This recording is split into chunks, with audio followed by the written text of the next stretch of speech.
देश का बजट नहीं, ये सरकार बचाओ बजट है। श्री दरबार साहब पे, अमृतसर साहब पे रोज 2 लाख लोग नतमस्तक होते हैं, उनको मुफ्त खाना मिलता है। सबसे बड़ा दुनिया भर, देश भर के लोग वहां पे जाते हैं और जहां पे सारा दिन सरबत के भले की अरदास होती है, उसका तो आपने नाम तक नहीं लिया।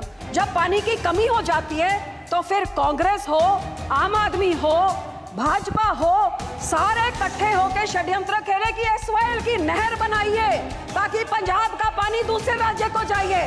तो उनको आपने दिया पैकेज में, उसका आपको आभार प्रकट करती हूँ, लेकिन हमारे राज्य के साथ क्या दुश्मनी है? क्या पंजाब के जनता, पंजाब के लोग, पंजाब के किसान, पंजाब का इंफ्रास्ट्रक्चर सरकार को मैटर नहीं करता? सर, मैं तो मांग करूंगी कि इस बजट का नाम बदलना चाहिए, क्योंकि ये देश का बजट नहीं, ये सरकार बचाओ बजट है।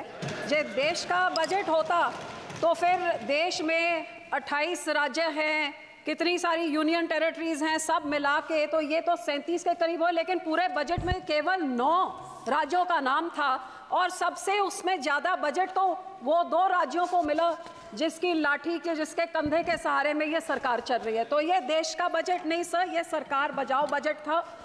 और सबसे बड़ी दुख की बात तो ये है कि बजट में नेचुरल कैलेमिटीज और धर्म के नाम पे भी पक्षपात किया गया है। ये तो मैं पहली बार ही देख रही हूँ। बहुत अच्छी बात कि आपने धार्मिक स्थानों को, बोध गया को, राजगीर को, जहाँ जहाँ आपने दिया, बहुत अच्छी बात है। लेकिन जिस श्री दरबार साहब पे, अमृतसर साहब पे रोज 2 लाख लोग नतमस्तक होते हैं, उनको मुफ्त खाना मिलता है। सबसे बड़ा दुनिया भर, देश भर के लोग वहां पे जाते हैं और जहां पे सारा दिन सरबत के भले की अरदास होती है, उसका तो आपने नाम तक नहीं लिया। और फिर मैं नेचुरल कैलेमिटीज की बात करूं तो फ्लड रिलीफ आपने राज्यों को दिया, बहुत अच्छी बात। जैसे मेरे सहयोगी ने मेरे से पहले बोला कि ये जो पानी आता है हिमाचल को आपने दिया पैकेज, तो हिमाचल का पानी पंजाब में आके पंजाब को जब डुबो देता है और तबाही मचाता है, तो पंजाब को आप क्यों भूल जाते हैं? जब पानी डैम में भर जाता है तो आप डैम खोल देते हैं और हमारा पंजाब डुबा देते हैं। जब घग्गर रिवर का लेवल ऊपर हो जाता है तो चुप-चुपीते 7 के राज्यों को बचाने के लिए बंद तोड़ देते हैं और हमारे गांव को डुबा देते हैं। तो जब बाढ़ आती है तो उनको आपने दिया पैकेज में, उसका आपको आभार प्रकट करती हूँ, लेकिन हमारे राज्य के साथ क्या दुश्मनी है? क्या पंजाब के जनता, पंजाब के लोग, पंजाब के किसान, पंजाब का इंफ्रास्ट्रक्चर सरकार को मैटर नहीं करता? और हैरानी की बात सर, जब बाढ़ आती है तो पंजाब सफर करे, जब पानी की कमी हो जाती है तो फिर कांग्रेस हो, आम आदमी हो, भाजपा हो, सारे इकट्ठे होकर षड्यंत्र खेले कि एसवाईएल की नहर बनाइए ताकि पंजाब का पानी दूसरे राज्य को जाइए। तो जब पानी कम होता है तब तो हमारा पानी चुराना चाहते हैं, जब पानी उनमें ज्यादा हो जाता है तो पंजाब को फ्लड कर देते हैं। और सर, आपको मैं ये भी बताना चाहती हूँ, तकरीबन 70 साल पहले इस सरकार ने, कांग्रेस सरकार ने रिपेरियन प्रिंसिपल्स के खिलाफ हमारा पानी राजस्थान को दे दिया और कहते थे 1 साल में उस पानी का कॉस्ट क्या होगा आपको डिसाइड करके मिले। 70 साल से आज तक डिसीजन नहीं हुए। तो जो पानी हमारा दूसरे राज्य को रिपेरियन प्रिंसिपल के अगेंस्ट जा रहा है, या उसको बंद किया जाए या हमें उसका पैसा दिया जाए, ये मैं आपसे आज मांग करती हूँ। सर, दूसरा मैं ये भी आपसे मांग करती हूँ कि सेंट्रल ग्राउंड वाटर जो कह रहा है कि पंजाब के सारे ब्लॉक्स क्रिटिकल हो गए हैं, हमारे ट्यूब में, हमारे वेल्स में पानी नीचे जा रहा है। आज की रिपोर्ट तो ये भी है कि टॉक्सिसिटी इतनी हाई है कि पीने लायक नहीं है। तो ये सर, हम लोग को तो मदद करनी चाहिए और इस पूरे बजट में मदद की बात दूर, हमारा नाम तक नहीं लिया गया। हमें डिमांड करती हूँ कि पंजाब को भी दिया जाए। दूसरी सर, मैं किसानों पे आना चाहती हूँ। 4 पिलर बोले थे, युवा, महिला, गरीब, किसान।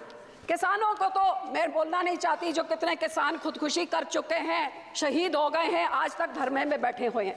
लेकिन जो ये किसान हकी सरकार होती जो कहती थी 2022 तक हम किसान की आय दुगनी कर देंगे, तो मुझे इतना ही समझा दे कि 2022-23 में तो एग्रीकल्चर ग्रोथ 4.7 थी, तो फिर पिछले साल 1.4 क्यों रहेगी जिनकी पॉलिसीज इतनी अच्छी है?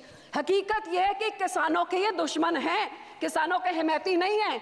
आज हर एक तरह से महंगाई की मार देखिए। आज जो 8 साल पहले 40 किलो का बीज का एक बैग होता था, वो 800 से 1200 होता था, 2000 हो गया। डीएपी 3 गुना बढ़ गई कीमत, पोटैश 900 से 1700, जो लेबर का कॉस्ट होता था वो भी 3 गुना हो गया, जो हार्वेस्टिंग के लिए होता था वो भी 3 गुना हो गया, जो मशीनरी की रेंटल होती थी, डीजल आपने 47 से 90 कर दिया, तो वो आप सोच ले कहां तक। सो जहां किसान को रिलीफ देनी थी, उसमें रिलीफ क्या दी? मनरेगा में जीरो इंक्रीज। लोग सोचते थे आप बढ़ाएंगे, अमाउंट बढ़ाएंगे, दिन बढ़ाएंगे, जीरो। क्रॉप इंश्योरेंस क्रीप को -2.6% उसके अमाउंट में कटौती करी। यूरिया सब्सिडी में -7.4 की कटौती। न्यूट्रिएंट बेस्ड सब्सिडी में -25% कटौती। गरीब कल्याण योजना का बजट 3.3% घटा दिया। किसान सम्मान निधि का 10% घटा दिया। 18 से 22 तक जितने फार्मर्स कवर अंडर पीए फसल बीमा योजना या सबका 8-9% उनका कट गया। और पंजाब की जब मैं बात करूं तो पंजाब की बेनिफिशियरी जो पीएम किसान निधि में थे और आवास योजना 2018 से घटते ही जा रहे हैं सर। तो मैं ये कहना चाहती हूँ कि जो किसान देश का पेट भरता है, किसान सबसे ज्यादा जो योगदान पाता है, ये 80 करोड़ लोगों को जिनको आप फ्री राशन देते हैं, उस किसान के साथ आप दुश्मनी क्यों दिखा रहे हैं? मैं अपील करती हूँ सरकार को कि जो MSP legal guarantee Swaminathan commission की रेकमेंड C2+50% उसको लागू करें। मैं ये भी बेनती करती हूँ, सजेशन सब 2-4 सजेशन देती हूँ कि जब तक आप नहीं करते, कम से कम भावांतर स्कीम लाइए जिसकी एमएसपी पे नहीं बिक रही हो, मिडल जो बीच का रह जाता है वो दे। एक फार्मर फ्रेंडली क्रॉप इंश्योरेंस कोई स्कीम आप लेके आए जिससे किसानों का फायदा हो, इंश्योरेंस कंपनी का नहीं।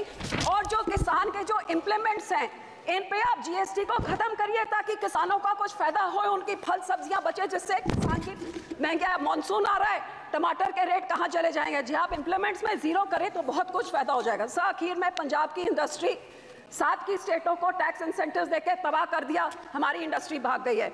मैं सिर्फ इतनी बेनती करती हूँ कि FN साहब लुधियाने गए थे, वो मंत्री बनी बैठे हैं अब, वहाँ पे लुधियाने गए थे जहाँ पे उन्होंने MSME इंडस्ट्री को बोला था कि जो अमेंडमेंट 43B जिसमें मैंडेट किया जाता है कि 44 डेज में आप पेमेंट करिए, नहीं तो आपके जो टैक्स इंसेंटिव फॉरफिट हो जाते हैं, वो इस बजट में उन्होंने नहीं किया। वो बहुत देख रही थी कि इंडस्ट्री करे। सर 2 मिनट, जो हमारी साइकिल इंडस्ट्री है, जो हमारी स्पोर्ट्स इक्विपमेंट इंडस्ट्री है, मैं आपको बेनती करती हूँ इंसेंटिव। इंटरनेशनल बॉर्डर पाकिस्तान के साथ 2019 से हमारा वाघा बॉर्डर बंद कर दिया है, बहुत नुकसान हुआ है। ये बॉर्डर खोला जाए और हमारे राज्य को कोई टैक्स इंसेंटिव्स दिए जाए, साइकिल इंडस्ट्री को, स्पोर्ट इंडस्ट्री को बॉर्डर खोल के, ताकि हमारे इधर का व्यापार बढ़े और नौकरियां भी बढ़े। आखिर में सर मैं सिर्फ आपको यही कहना चाहूंगी, ये कांग्रेस पार्टी और आम आदमी पार्टी ने 10 सालों में पंजाब के खजाने को लूट के तबाह कर दिया है। हमारा यहाँ पे इतना ज्यादा करोड़ 3.4 लाख करोड़ का कर्जा एक छोटे से राज्य पे चढ़ गया। GSDP रेशो 49% हो गया है।